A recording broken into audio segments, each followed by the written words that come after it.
Today we're going to focus on completing step 7, which is crush your debt, and their transition into then step 8, which is building your buffer.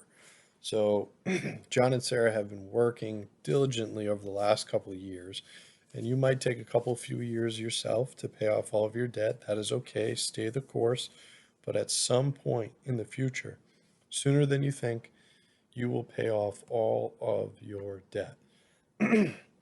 So, for this example, we've now fast forwarded 3 years, and John and Sarah are now completely debt free. So they're going to move straight into step 8, where they're starting to build their buffer. And a couple of things to keep in mind. This is where I recommend in the book for you to consider opening up another bank account, which is where you're going to start leaning towards starting other financial goals and moving more money around into different accounts. After a few years, you're going to be very easy. It's going to be very easy for you to do this, and you're going to start hammering out some more goals soon. But now you just want to start building up your buffer because you owe nothing to nobody, and that's a really good feeling to have. So now what we want to do is increase our emergency buffer, or what's in our savings, to at least having 1 month of our budget, and your budget could change year to year. So at the end of each year, so this is meant to be for 12 months. At the end of each year, what you would do is you can either save this as a new year, or you copy and paste everything into a new blank workbook. So each year you would have this as a resource to go back year after year. We do a new one of these every single 12 months. But we also want to determine what our full buffer is, which again, my recommendation, you see a lot of people out there who say 3 to 6 months. I say set up a buffer of 6 months of your budget. So what you expect to spend each month, you want to have 6 months in that operating primary checking account. That's going to become your new zero. And that's what you're going to end up writing down and working on in this step. So to backtrack just a little bit, as I mentioned, we've gone through 3 years. So now John and Sarah's debt, there's nothing. Everything was paid in full. Everything is in green. The total amount of money that they owe is zero. And again, that's a really good feeling to have. So all of these got paid off. Now, what it would have looked like is here's their life track. So keep in mind, they've been doing this for 36 months. Now, the beginning, when they started in the beginning of the year in 2021, this is what they had in their accounts. And at the end of year 3, this is what they've been typing in. So after the first year, this document stays the same.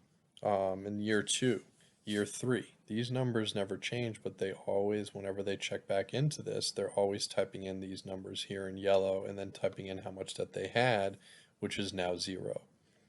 So over the course of 3 years, and every month, another reminder on this, you will see this number got changed to 36 because they've been doing this for 36 months. On your year track, it will always only be 1 through 12. The last example we used, they were in July, but this would only be 1 through 12 because you're tracking a year. But once you get into the second year, you will keep this page and paste it into your second year's document. This would become month 13, 14, 15 through 24, and now through 3 years now is 36. So we have 36 there, 36 here, and 36 because they've been doing it for 36 months. So John and Sarah aggressively paid off their debt. They did about $1,200 per month is what it averaged it out to. So their net worth continued to go up $2,000 per month, and they actually had a swing of $73,000. So this is why I liked to also do the 80-10-10 rule, because one other thing I'll point out on this page is that instead of them 100% crushing their debt, now yes, they would have paid this off sooner in fewer than 36 months if they did 100% all in.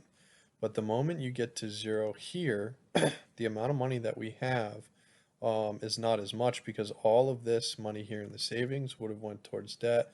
All of the money in the investments would have went towards debt. So those numbers still would have been $200 and zero. And well, with this only being 4705. So I like the idea of also slowly building a little bit of money while you're paying off debt. But again, it's totally your preference. So here it is at the end of year three. They have their 4705, which was the budget. Their savings account, putting 10% every month into it, is now built up to 5,600, and their investments have gone up to over $7,000. And you can see now they've got, close to $45,000 to their name in cash that they could use if they ever needed to. So that would be at the end of year three. So then year four, now we're starting over. And again, you go back to setting a new budget. And we're not going to change any of these numbers. This is all what was budgeted before. Each year you might make some cuts, you might add some changes. But one thing I want to point out is now keep in mind they don't have car payments, student loans, or credit cards. So when they do this whole budget, they can either delete these items altogether, which you can highlight all three, right click, and just hit delete, and you'll see that the budget now goes down. Or you can simply just get rid of them. So these budgeted items now, because remember they were paying at a minimum obligated $1,000 a month just to pay off their debt, and that's before overpayments. These would completely go away. So I'm just going to black these out because these are now no longer part of the budget, and they never will be part of the budget again. So assuming that everything else has stayed the same, they're still bringing in the same income. More likely in life, you're going to get more money year after year, or jobs might change, and you'll have to project your income each year and change that. But for the sake of argument, we'll just say everything else has stayed the same. So now Sarah and John's new budget is $3,680, which is actually quite strange because ours is just a little bit less than that right now. So that's kind of neat. But now they're only paying $3,700 that they're obligated, and they choose to pay each month. But their income, keep in mind, is still around $5,100 take home income. So now suddenly they have $1,500 at a minimum every single month that they can start building that buffer, and you can build the buffer really quick. So the last piece here is they would project their income. You guys know how to do that, but we're focusing on now that that last debt payment is paid off. So now we're looking towards building our buffer. So at the end of the year, on the new document, you remember these receipt and balance pages, the reconcile page. They would now be doing this in January. So this would now become January balance. And I already put in the $4,705, so we started right here. They have $5,600 in their savings, and they have $7,100 in their investments. But their new goal is to have 6 months of their monthly budget in that primary checking account. So this is not 4705. Remember, no longer are they paying car payments and credit card payments. Their new budget is 3680. So again, you can use a calculator if you want, or you can type this in, but we know that they have 3680 equals 3680, and now their buffer, their checking goal, is to be 6 months of that. So you just multiply by 6, and now $22,080 will be the checking goal. So you would just type in 22,080, and that is now the new checking goal that you'll use when you reconcile at the end. Now the goals are going to change as well. Now the primary goal here is to, we're no longer crushing debt, is actually to build our buffer. And keep in mind that the buffer, it will not be moving out of your primary operating checking account, so you don't have to necessarily put a percentage on this right now because all you're doing is trying to build that money. But if you wanted to continue, I would recommend continue putting some money into your savings and continue to put some money into your investments. You might feel comfortable boosting this up to say 15% now that you don't have any debt. You might be more comfortable putting now 15%, which is the recommendation. This is what I do every month in investing, which means 70% of that buffer will now will stay in that account. So again, this all adds up to 100%. So let's just say we fast forwarded to now that we have our new goals.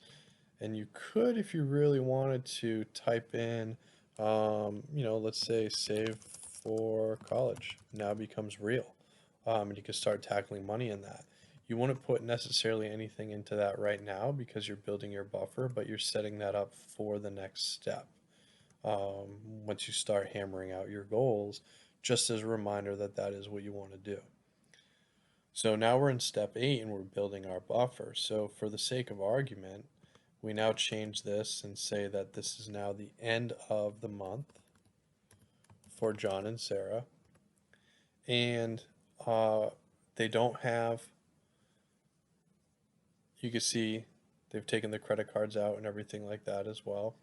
And let's just assume that this is the month now at the end of January of that 4th year.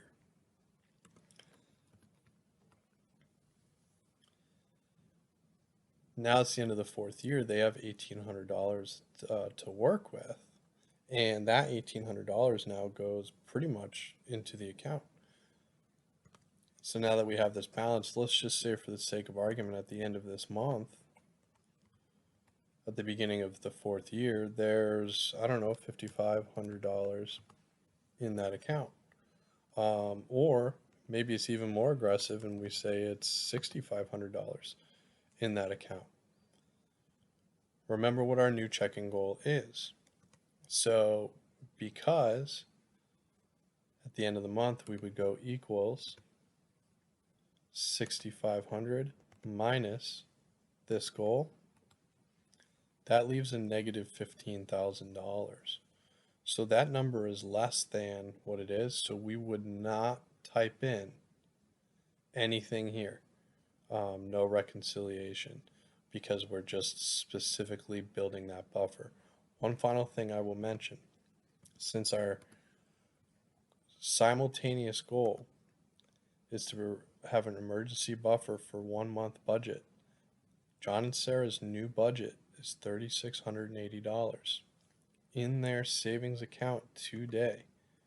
You notice they have $5,600 in there, so that has already been accomplished. So they would just start sitting on this money and letting this build. If you really wanted to, you could take this net each month and you simply say, okay, we've made $1,808.87. So whatever number that is, 1,808.87. So it's going to be 1,808. It's going to be like 13 and 8 cents. So that number there, as it matched up, if you wanted to, you can type that number in here because that's what you netted for the month. Again, whatever number that you netted for this month of January, you could type that number in. This is what I do. 1808.87. And this will give you some money that you can move around. So you can move $180 into your savings. You could put $180 into your investments, but remember that $1,400 would stay put. You won't actually move that money around. So once you move that money, this number here should match that number there, and you'll know that you did it right. And that's the end of the debt. So we already hit on building our buffer as well. It's going to take a few months to do this. By my math, having $4,700 and averaging about $2,000 a month 22 minus 4 is 18. It'll take about 9 months to build that buffer, and then you're pretty much done. Now we're starting to hammer out all the goals that we have. So, job well done, debt free. Let's build that buffer and then really start cranking out some of those other goals, like saving for college, as we mentioned.